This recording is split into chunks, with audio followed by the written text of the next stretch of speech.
लाहौर की हर गली में एक कहानी होती है। उर्दू बाजार में भी एक ऐसी कहानी छुपी थी जो दिखाई कम देती थी, महसूस ज्यादा होती थी। उस कहानी का नाम था जीशान मैंगो मैन। कम उम्र, कम बोलने वाला, मगर उसकी खामोशी में भी एक तहजीब थी। हर सुबह एक लकड़ी की टोकरी लेकर आता, आम सजाए होते, परफेक्टली लाइंड, जैसे हर एक का अपना किरदार हो। आम ले लो, सिर्फ एक दफा खा लो। लोग कहते थे उसके आम में कोई बात थी, नर्म भी, मीठे भी, लेकिन यादों जैसे।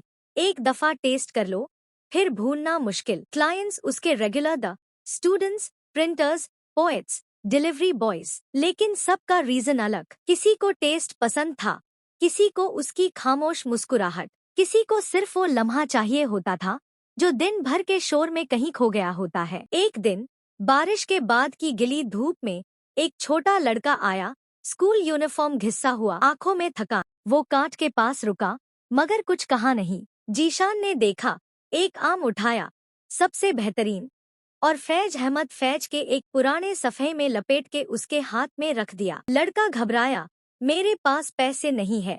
जीशान सिर्फ मुस्कुराया, लौटा देना जब वक्त हो। वो लड़का चला गया। महीने गुजरे, फिर एक दिन वो वापस आया, कापरे साफ, शूज पॉलिश्ड, आंखों में रोशनी। उसने एक छोटी सी एनवलोप काट पार राखी, बिना कुछ कहे। अंदर था एक नोट। आपने उस दिन आम नहीं दिया था, हौसला दिया था। उसी दिन डिसाइड किया था, मैं सीख कर वापस आऊंगा। जीशान ने वो चिट्ठी ली और ड्रॉ में रख दी, जहाँ पहले से और भी थी। उसने कभी वो लेटर्स किसी को नहीं दिखाए, लेकिन अनमेन एक वजन था, एक वजूद। फिर एक दिन वो नहीं आया, ना काट, ना जीशान, सिर्फ वो कोना, खाली लेकिन जिंदा। अब भी अगर आप उर्दू बाजार से गुजरे तो कुछ लोग ठहर के कहते हैं, यहाँ एक जीशान होता था।